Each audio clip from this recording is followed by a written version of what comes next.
Hello.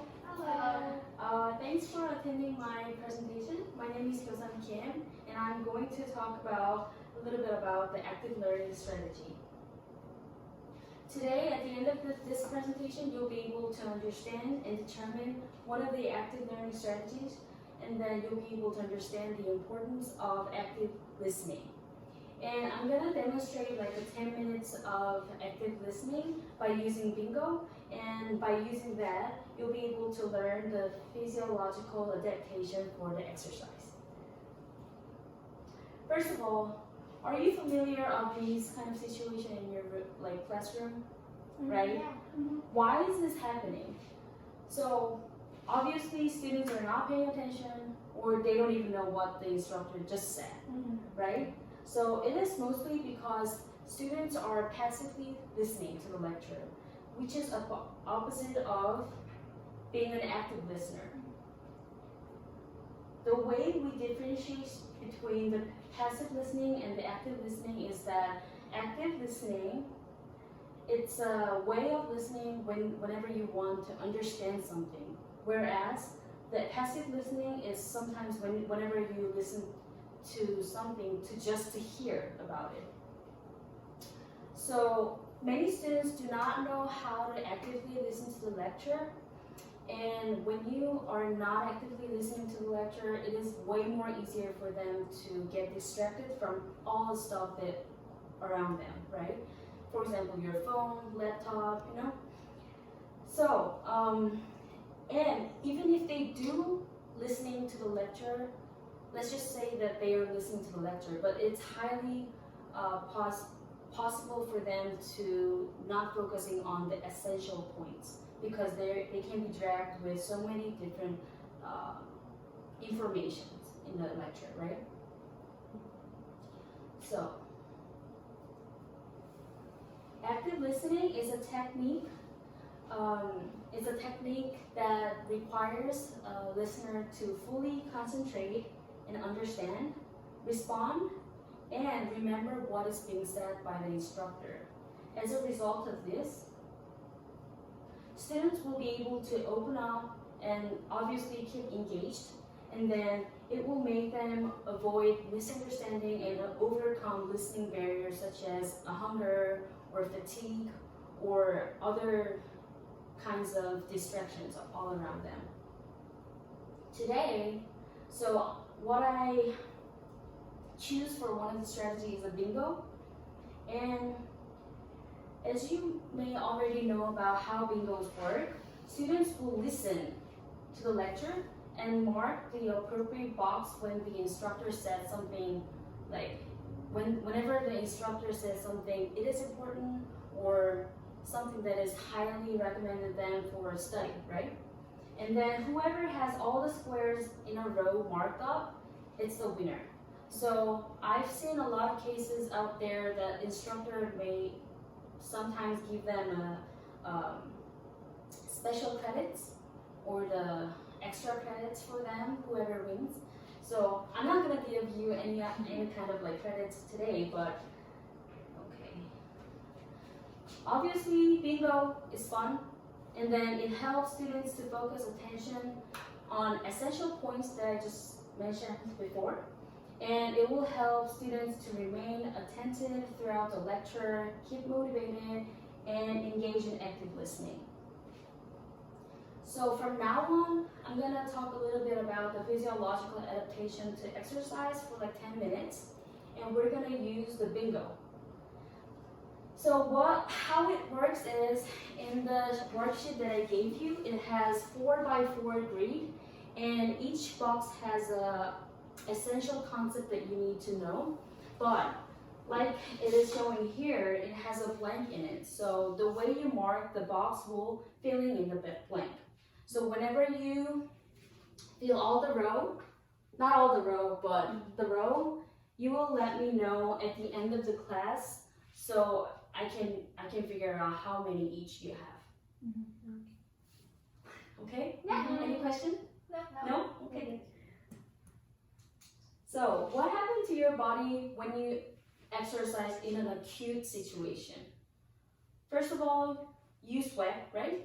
Whenever you guys exercise, you'll feel that you sweat a lot, increase in heart rate, you'll feel like you're out of breath and need oxygen, your body temperature is going up, and muscles gonna be sore, right? It's something that we used to experience in our normal exercise. But here is something that I like to focus on today is chronic adaptation to exercise. So someone who got trained for a few months or a few years will have this kind of difference in their body. First of all, your resting heart rate. The definition of the resting heart rate is the number of time the heart beats per minute while at rest. As you can see here, compared to these two people, this marathoner will have the lower resting heart rate. The reason why because it is because our cardiovascular system became more efficient in terms of delivering oxygen so that your heart don't need to really work that much. That's why our resting rate heart rate is going down, especially when you're trained, when you exercise for a few months or longer period of time. Okay? Any questions? Yeah. Good? Yeah. You can discuss. You can discuss whenever you have any issues, you can ask or you can discuss with your friends. I just want you to. I have a question. The answer is going to be just one word or the It sentence? depends. It depends. It It just can has be to a make phrase, sense. right? Yeah. Okay. It can be a phrase or sentence. Mm. There are a few boxes that I put only with one word, but some of them are a sentence. Okay. Yeah. Thank you. I didn't even reply. Are you writing essay? Okay. Okay. Yeah, I'm done. Next thing is stroke volume. The definition of stroke volume is the amount of blood pumped out from your heart per beat. And it increases with exercise training. And the reason why is because if you see here, the left ventricle muscle gets thickened. So that's why the heart size is bigger, and then because of that, you have a higher stroke volume compared to the normal people.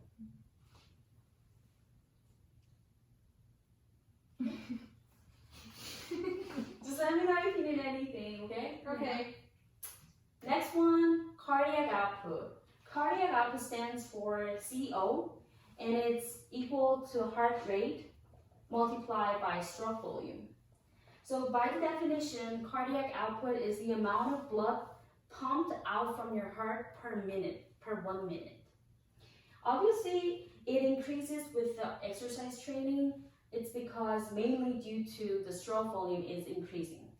So cardiac output increase because stroke volume increase with the long period of exercise and training. And the more blood, so the cardiac increment of the cardiac output means more blood going into your body, right? That means more oxygen going into your muscle whenever you exercise. So that is why some athletes have the higher performance in aerobic activity because they have more blood in their body going on and more oxygen going on in their body. Okay? I have a question. Yeah. What does the stroke volume mean? Stroke volume, Oh. the amount of blood pumped out per Sorry. beat. That's why that's why if you multiply it with the heart rate, that becomes this. Okay. Okay. I have a question. Yeah. Is that a minus? No, it stands for the equal. I'm sorry. Oh. Yeah. I was trying to explain like more blood means more oxygen. Okay.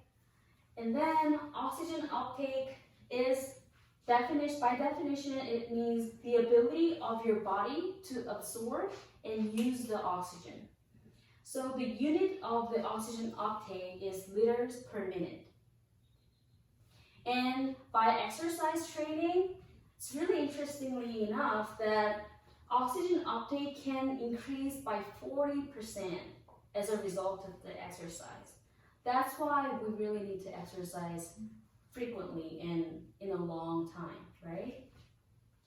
So athletes can perform at higher standards for a longer period of time just because they can grab, they're highly able to grab the oxygen, and then they're highly able to use that oxygen compared to the normal people.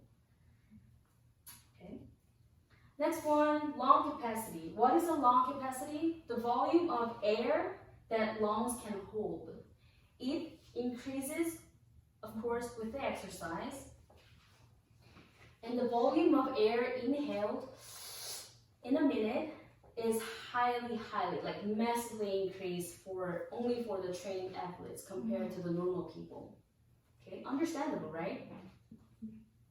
Okay, and then muscle hypertrophy. So as a result of doing strength and resistance training, like weightlifting, the muscle grows together with an increasing size of the muscle cells, not in the number of muscle cells. So as you exercise, your muscle size get bigger, your muscle cells size get bigger, and that's why this guy had this muscle hypertrophy like this. And it's mainly because of having resistance training, not the aerobic training. Okay? Any questions? Okay. Lastly, blood pressure. So the blood pressure means the measure of pressure that blood exerts on the inner arterial wall. It reduces with exercise training, especially if they're hypertensive before they start to train. There are a lot of research has done about benefits of the exercise, and they concluded that exercising for a long period of time can reduces the blood pressure to the hypertensive patients. And it's mostly because of the increase in elasticity of the vessels. So think about it, if this is your vessel, and by the exercising for a long period of time, your vessels can it can be flexible. It can be flexible enough to not hold the pressure so hard on your arterial walls.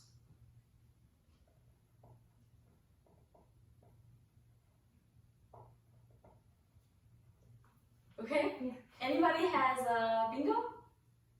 How many? It doesn't matter. It doesn't matter. It doesn't matter. I just wanted to see if you guys The diagonal line work. yeah. Oh yeah. 2. Okay. Wow. Well, that's great. Look at you. Okay, she's done. Hyunji's done 4. Anna's done 2. 2. So Hyunji's will get the extra credit if it was a real class. Wow. She's not Okay. getting anything? Huh? She's not getting anything? I will. So I'll wrap up this class with this. Oh, okay. This is cutting out the edge, but to wrap up this whole information, your body makes all these adaptations so we can function better and have less stress while you're exercising. And these adaptations include, first of all, resting heart rate goes down, stroke volume increase. Because of that, cardiac output increase, and oxygen uptake increase, and lung capacity slightly increase, muscle cell size bigger, and the blood pressure decreases. Okay. Do you have any questions? No. No? It was really good. Thank you.